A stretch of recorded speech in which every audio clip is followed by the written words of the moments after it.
It's not a crazy thing for USC to have one of the best classes in the country. It's just been a little while. 20 years since the Trojans had the #1 overall class. That was back in 2006. This incoming class, 2026, once again at #1 in the land. One of the things we'll do in this show is give you a spotlight on some of the 5 stars coming into the league. For USC, we focus on offensive lineman Kenny Pepe, a very highly regarded O-lineman. Comes from a great factory for football players in IMG down in Florida. He's big, listed at 6'7", and 320 pounds. But his coaches rave about his athleticism. He had offers from 1, 2, 3, 4, everyone. But he's off to LA to be one of the many star recruits joining Lincoln Riley and company, including Mark Bowman, another tall guy, 6'4", 5-star tight end, also from in-state. Ethan Feaster, a wide receiver, the #4 overall player from Texas. And a recent get was this guy, Caden Dixon-Wyatt, who's one of the top 150 players nationally. He was committed to OSU until today, and he changes from Ohio State to join this great class at USC. Let's break down some of these players, and we talked a little bit about Kenny Pepe. We saw a little bit of video of him. What stands out to you with him? Well, first of all, it's his size. You talk about a guy that's 6'7" and has the athleticism that he has. To me, this is the type of player, when you talk about SC having an opportunity to change things in the trenches, this is where you can start and you have an opportunity to build. He is so athletic, quick with his hands.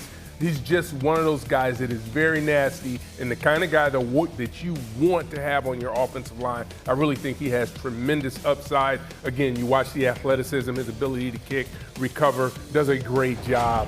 And now Trent Mosley. I love dynamic wide receivers. I think they have an opportunity to really impact the game immediately, and that's a big part of what he's going to be able to do. He's a slot receiver, does a great job of being on the move and creating separation, does a great job, you see on the out up there, and then is going to have the ability to finish and make plays and make guys miss. He's a guy that can help them immediately, particularly in special teams. USC's done a nice job of coming to the Midwest the last few cycles. They pick up a quarterback, Jonas Williams, out of the state of Illinois. Extremely prolific, all-time passing leader in the state, was committed to Oregon.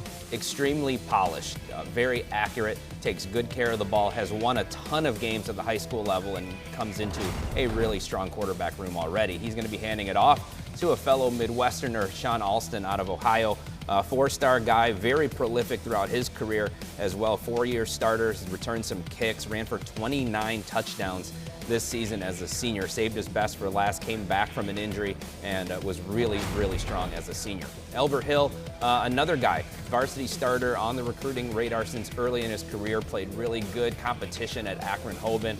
Track guy, so he's got recovery speed. I think he can play outside. I think he can play in the slot. Really good ball skills as well as recovery speed. And another guy from the Midwest. So the last couple of cycles, USC's been able to come into Ohio a little bit. They've got a couple starters from Michigan. They even got a guy from Minnesota last year. And you see a lot of states represented to help build this #1 class. Well, you guys know I love my tight ends, and I had to pinch myself watching the 5-star Mark Bowman's film. Quite simply, I mean, you could copy and paste his film. He's the definition of college ready. Dominant blocker, as you're seeing there, 3-level receiving threat, fluid route runner, ability with contested catches and to score from anywhere on the field. I believe he has Brock Bowers' level of potential. He's the total package. Jamian Winfield as a defensive lineman right there. No way should a guy be 260 pounds and having spin moves and fluid like that in the pass rushing ability. Look at the quick get off, finishing the running backs on their back end. We know the big jump this year for USC and Danton Lynn was in the trenches across that defensive line.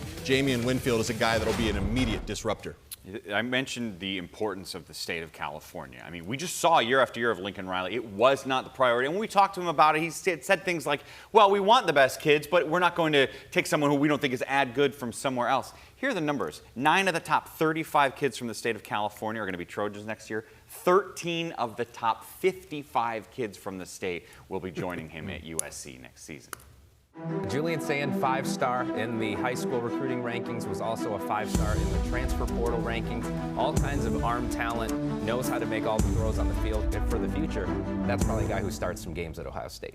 I don't think you can talk highly enough about what Julian Sand has done. It's hard to believe he's a first-year starting quarterback because he has looked so efficient and poised in every single situation. He has done an unbelievable job since day one. He's getting it done on the biggest stage. We talk about him on signing day. He makes an impact on the field not long after. And here's a look at some notable five-star prospects for Ohio State that have, yes, indeed, gone on to become quite impact players in Columbus. So what about a five-star spotlight this year?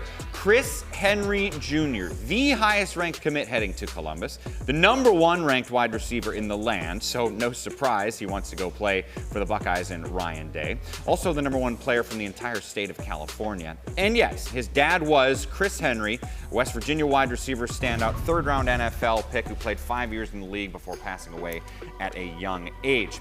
Top commits in the class, Henry's right up there at the top, but you look at some of the other guys, they have an excellent group, 24 and 5-star players combined. Ryan Day on his 2026 class and why it is so good. This is a very talented group of young men. When you look at, a lot of the positions, we have to address every position. Obviously up front is critical, and I think we've done a really good job there. But overall, it's an excellent group. These guys care about Ohio State. You can tell from the jump with a lot of these guys. They've been committed for a long time, or the guys that have jumped in recently are just really excited about what we're doing. It's a great day for these guys. I mean, this is a point in their lives where it's one of those timeline moments, signing with Ohio State. And so, they're finishing high school careers, and a lot of guys are going to be here in the next month.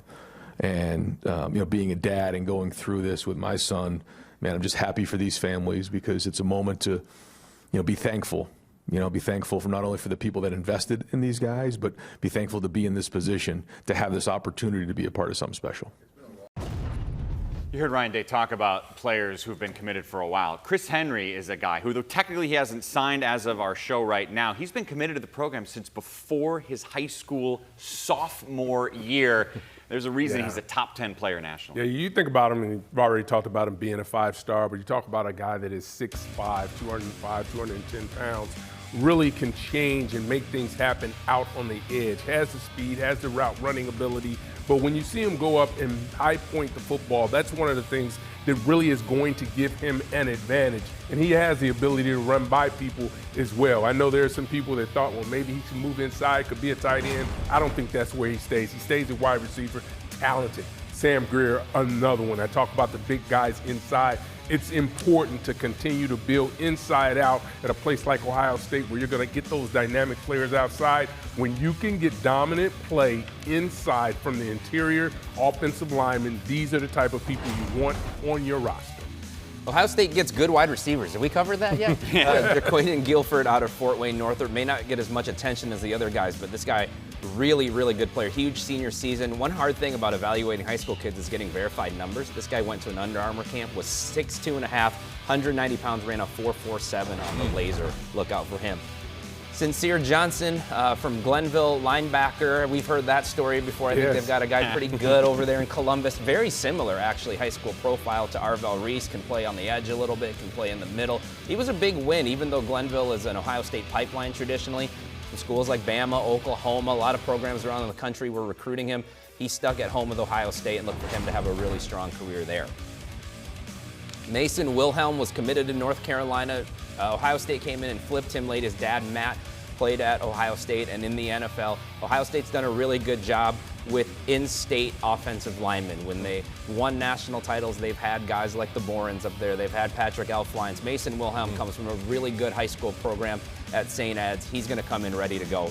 A really, really high floor player. Defensive back Jay Timmons is a high 4-star out of Pennsylvania. He's got NFL bloodlines in his family. His dad, Lawrence Thomas, was a first-round pick to the Steelers. Played and really dominated in both ways back in high school, but he's a versatile defensive back. We know that's the key for the Buckeye secondary. Very instinctual player and has the athleticism to take advantage of those instincts, as you see there with the pick, returning it all the way back to the house. He'll fit in nicely with that Buckeye defense.